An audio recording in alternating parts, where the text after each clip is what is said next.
Hello everyone, welcome back to IntelliSkills. Before beginning the video, I would like to present to you some points. That is, after seeing this video, you will be totally clear with the chapter evaluating models, and this chapter's video will be divided into two parts. Okay, first part is this video in which we'll cover the whole chapter, the explanation part, and after seeing this video, there will be another video which will contain the question answers, the very important question and answers for your board exams, class 10. That will be in another video. And if you watch these two videos, you'll be completely ready for your board exam. So let us begin without any delay. So the chapter is evaluating models, your chapter number 3 in your book. We have to know what is evaluation. So we have seen the project cycle. Evaluation is this evaluation, what we're talking about here, that is a stage in the project cycle itself. First we have problem scoping, where we where we know the need of the project. Then we have data acquisition, where we collect data for the project. Then we have data exploration. Then we have data modeling. And after data modeling, like when you find a model for the data, you train the data, the model. After that you test it, and then you get a report card kind of thing, right? After you give your test in school or exams, you get a report card. So that is your evaluation, like what percent is the accuracy of the model. You know your current condition, your current levels. Similarly, in the evaluation stage, you get to know if the model is good model or a bad model. If the model passes the evaluation test, then you can say that it's a good model. And if it does not pass the evaluation, then you say it's a bad model, like it does not have high accuracy, it is giving more errors, more wrong predictions the AI model is giving. So that is a bad model. You may need to retrain or go back to the start of the project cycle to iterate the process over. Suppose you want to train a model where the model will be able to say that this email is spam and this email is not spam. Okay, so a spam and not spam recognition model. Okay, so you have a data set which is 5,000 emails. Okay, now those emails are labeled. Suppose there is an email which is the input, and it will have an output as well to it. That means there will be a label to it, spam or not spam. So every email will have a label to it, if whether that is spam or not spam. So here you have a labeled data set of 5,000 emails. Now you have to train, you have a model, you have to train that model as well. How will that model know what is a spam or what is a not spam? So you have to divide the data set into two parts, a training data set and a testing data set.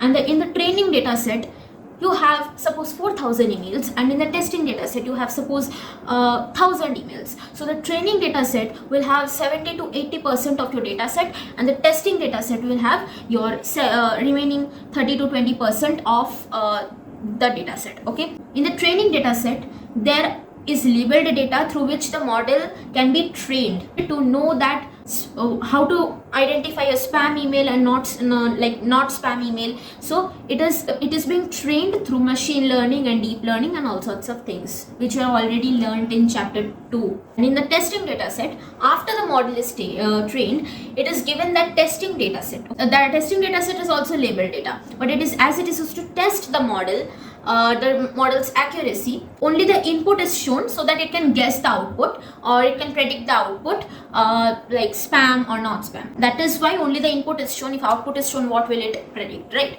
So this is training and testing data set, and this is known as the train test split, the way of splitting the data set into training data, testing data. Got it? And do not use the word guess. Okay, AI model does not guess, it predicts. Okay, so now let us know the machine learning process. So it's very simple. During the train test split, so first there is training data, then there is testing data, right? So through training data, the model is first trained, using the testing data it is tested, and after that there is evaluation. The accuracy of the model is checked, how many predictions were correct, did it give any wrong predictions, what wrong predictions. So this kind of evaluation is done. If after the evaluation it proves to be a good model, then it can move further, and otherwise it goes back to the training step again training will happen. Okay, because you don't want a bad model. And after evaluation step there is fine tuning. That means improving the accuracy of the model. Like model is already good, so to make it more good you have to fine tune the model. How to fine tune? There are many ways. Like you can use more training data, you can like feed it more data so that it can learn more new things, implementing some new metrics. So these can be done to fine tune a model.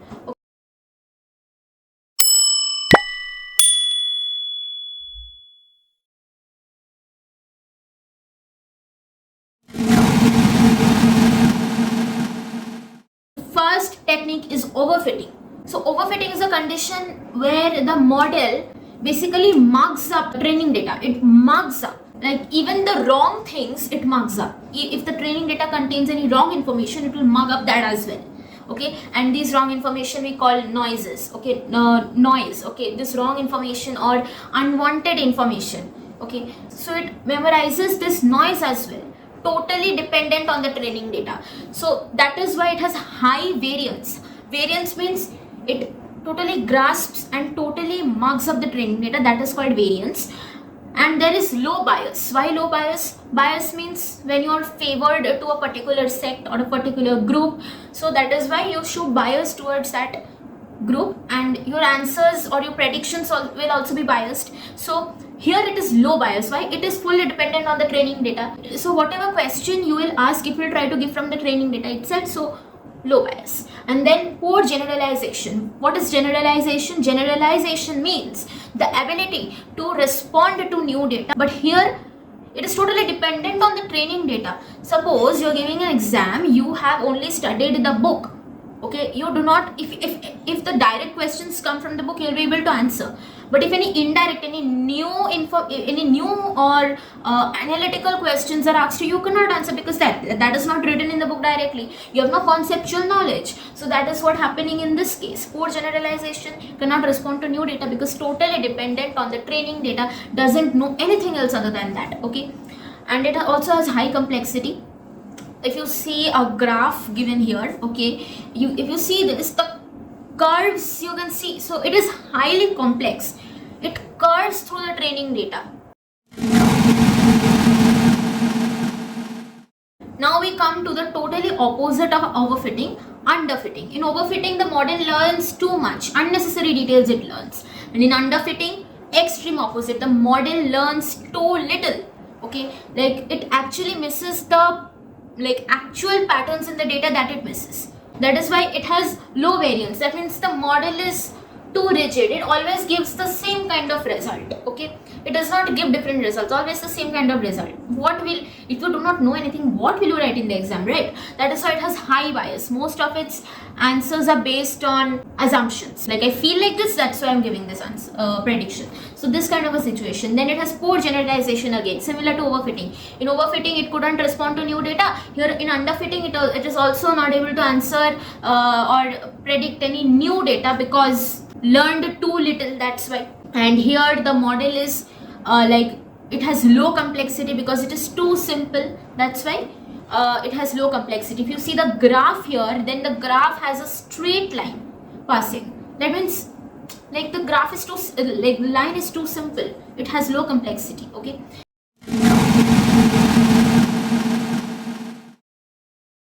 So here in the perfect fit, what happens is it fits the training data. It fits in the training data well.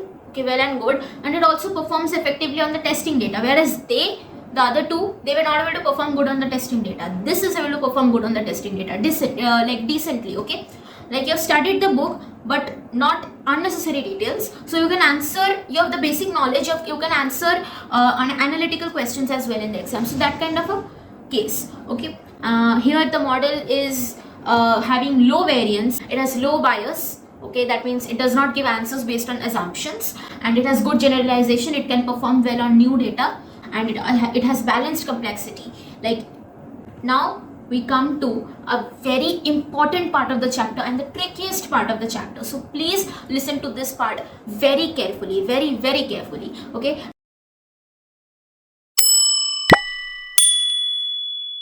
So let us begin with classification metrics, and before beginning with this, I would like to recapitulate what is classification. So classification is a kind of supervised learning, that means labeled data, and it is used to predict like categories. Okay, if a data set is given, it finds out categories and labels, okay, based on input data. And like I'm giving example, yes, no, male, female, pass, fail, spam, not spam. These are all classification examples, okay. So first we are going to study about classification outcomes. So suppose we have a COVID-19 testing kit, okay. It will tell us if you have COVID, that means positive, or if you do not have COVID, which is negative, okay. So this is going to be a reality, okay. Just focus on what I'm saying very carefully. This is going to be a reality, and there will be an AI model which will also predict if someone has COVID, that means positive, or if someone is not having COVID, which is negative, okay. So that will be the prediction by the AI model. So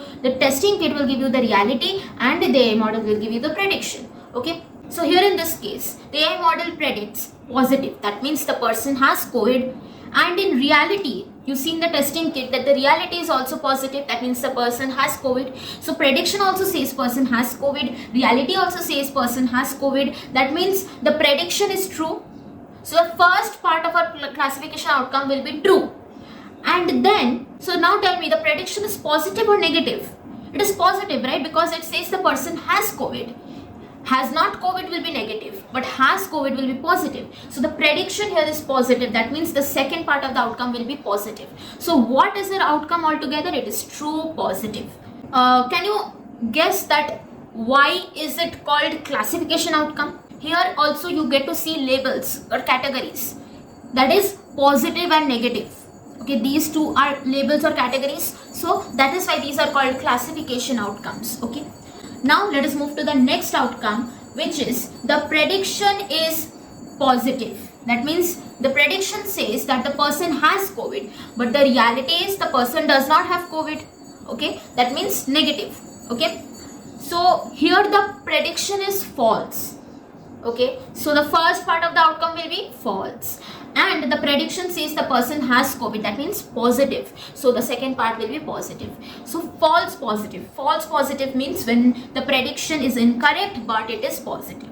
So here in this case, the person is not having COVID, but the prediction says that the person is having COVID. So if I'm not having COVID and I'm saying that okay, I'm having COVID, then obviously I'll panic so much. It will cause unnecessary harassment.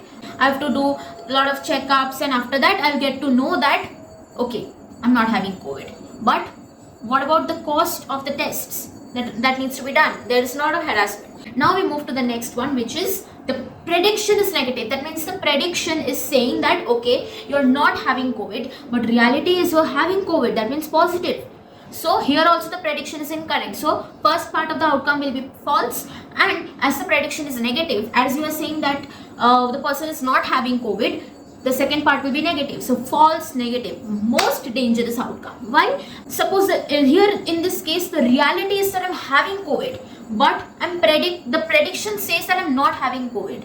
That means I'm very happy that AI said that I'm not having COVID, so I can I can start eating junk food again. This and that I'm doing every day. Suddenly I died. Okay, so false negative is very dangerous. Okay, so after that there is the last outcome, which is prediction is negative. That means you're not having COVID. Reality is also negative. That means you're not having COVID. So the prediction is true. So the first part of the outcome is true, and prediction is negative. It's saying that you're not having COVID. So negative. So this will be true negative. Confusion matrix is a very confusing, the most confusing part of the chapter. It will eat up your brain. Okay, so confusion matrix is a table, or it is a matrix, okay, which is used to compare actual values, that means the reality, and the predicted values, that means the predictions by the AI model. Okay, it is used to compare in a tabular format, in a matrix that we call it. Here we have a confusion matrix. I hope you know what are rows and columns.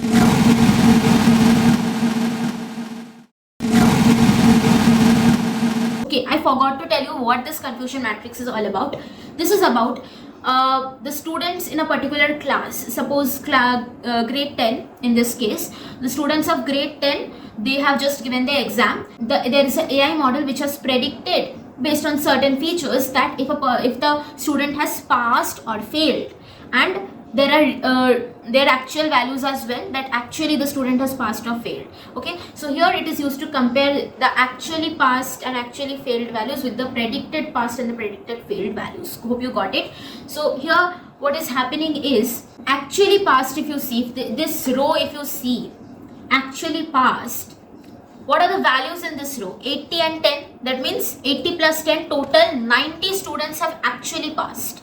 And actually failed, this row if you see, second row actually failed, there are 20 and 90. These are the two values. So 20 plus 90, total 110 students have failed. Maximum students have failed, not studied. Okay, so actually passed 90, actually failed 110.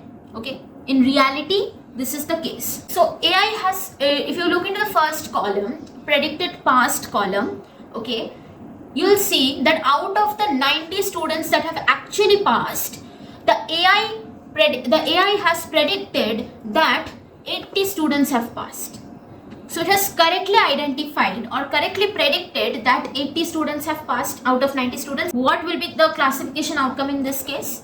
What will be the outcome? So in reality they have passed. Prediction is also they have passed. So it is a true. So the first part will be true. Okay, and as the prediction is pass, not fail. Okay, so pass means positive, so 80 will be true positive. In the predicted failed column, okay, out of the 90 students that have actually passed, 10 have been incorrectly predicted as failed. Okay, out of the 90 students, so those 10 people are very unlucky. They have actually passed, but AI has told they have failed, so this will be false. Okay, and as it is failed, it will be negative, so false negative. Again, it is very dangerous. In the next row, actually failed, there are 110 students, and out of the 110 students, 20 have been incorrectly predicted as passed. Okay, so they have actually failed, but prediction is that they have passed, so that is false, and as it is passed, it is positive. And again, out of the 110 students, 90 have been correctly identified as failed. Actually also they have failed. Prediction is also they have failed. So it is true. And as it is failed, it is negative. So if I ask you, what is the total number of predictions in this case? So what are the total number of predictions? 80, 10, 20 and 90. These are all the predictions. If you add them up, you will get the total predictions. So 90 plus 110, it will give you 200. So 200 is our total number of predictions. Now we come to another part, which is first is accuracy. Okay, now if you have to measure the accuracy of something, what do you mean? Out of the total number of predictions that the model has done, what are the number of correct predictions? So you can think it in this way, that accuracy means how accurate or how correct you are. The formula will be number of correct predictions by total number of predictions into 100. Into 100 we do to find the percentage. Okay, so first you tell me, what is the total number of prediction? Total number of prediction means 80 plus 10 plus 20 plus 90. That means TP plus FN plus FP plus TN. And in the numerator, number of correct predictions. Number of correct predictions. Correct means what? True. So number of true predictions. So true predictions means 80 and 90 in this case. So true positive and true negative. So TP and TN. So TP plus TN by TP plus FN plus FP plus TN. Into 100 for percentage. This is the formula.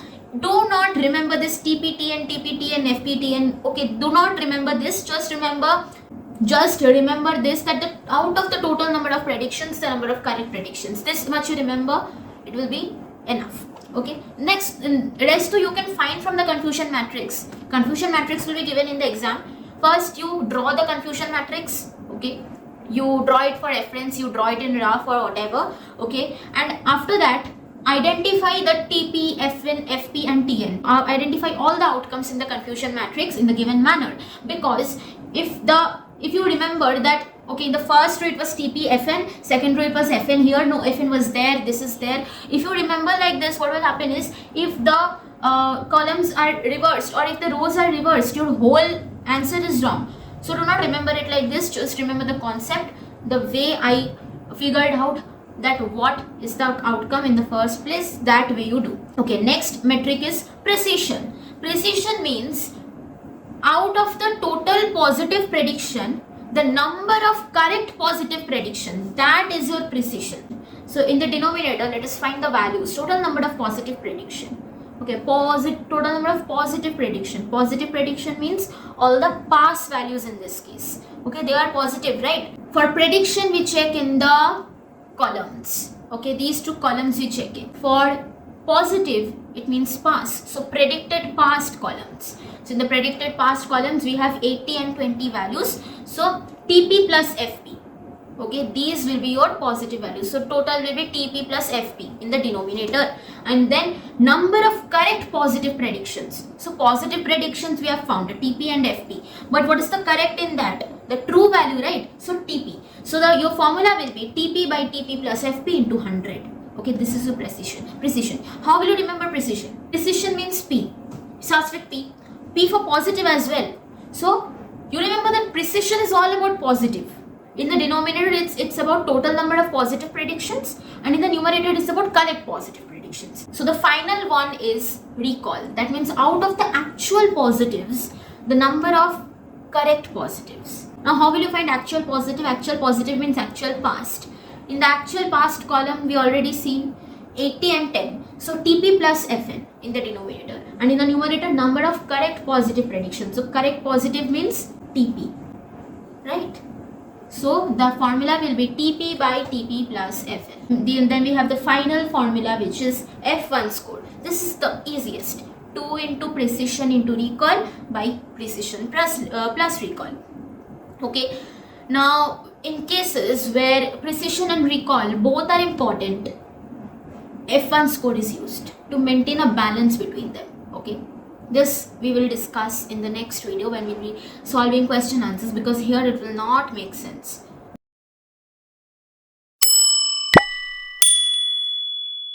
Now we have the final and the most boring part of the chapter. Thank God we kept it at the end. Ethical concerns around model evaluation. Boring part of the chapter. First is bias and fairness. Now if your training data is biased, your evaluation will still show like good accuracy. Okay, but it is harming certain groups towards which it is biased, right? So, for example, a hiring model with 95% accuracy, if it is biased, it may reject women. It is accepting men, so it is having 95% accuracy. Women, it is not considering only. No bias should be there. Okay, it is unethical. Then transparency. You should be totally transparent with the public. Okay. You should not hide anything from the public. Suppose I'm giving an example. In medical field, if an AI model tells that, okay, you have COVID. Now you are very scared. How am I having COVID? So you tell that person, be transparent with that person, like what metrics you have used. You have used accuracy, you have used this and that, this and that. Be transparent with that person, so that person knows that, okay, whatever you are telling is genuine or not genuine. Should he believe or not believe? Okay. So you should be transparent while model evaluation. Okay. Now next is accountability. That means if your AI model causes harm to anyone, someone should be responsible for that. Okay, you cannot tell the model did it. How will I know? Be responsible for your own actions. You build the model, not you, but whoever the owner is. Anyways, next is privacy. Privacy means if you need someone's personal or sensitive information, you should take permission from that person, and you should not expose those private details all over the social media or all over the internet. See, I've got this person's private information, let me leak it. No, not like that. That is totally unethical. Okay, and your chapter is completed here.